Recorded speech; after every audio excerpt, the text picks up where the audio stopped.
ছাত্রদলের ভেতরে কোনো গুপ্ত থাকলে তাদের চিহ্নিত করে বের করে দেওয়ার নির্দেশনা দিয়েছেন বিএনপি চেয়ারম্যানের উপদেষ্টা নোয়াখালী ১ আসনের সংসদ সদস্য barrister A M Mahbubuddin Khokon.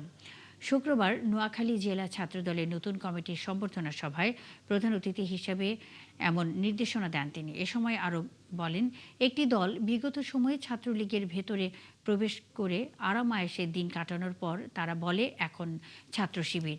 এদের বিষয়ে সজাগ থাকতে হবে। সম্বর্ধনা সভায় সভাপতিত্ব করেন সোনাইমুড়ি উপজেলা ছাত্রদলের আহ্বায়ক নাজিমউদ্দিন রনি। আমাদের বিএনপি ছাত্রদল অনেকে গুপ্ত আছে, করে শিবির, এখানে বিএনপি নেতাগিরি করতে চায়, তাদেরও চিহ্নিত করতে হবে।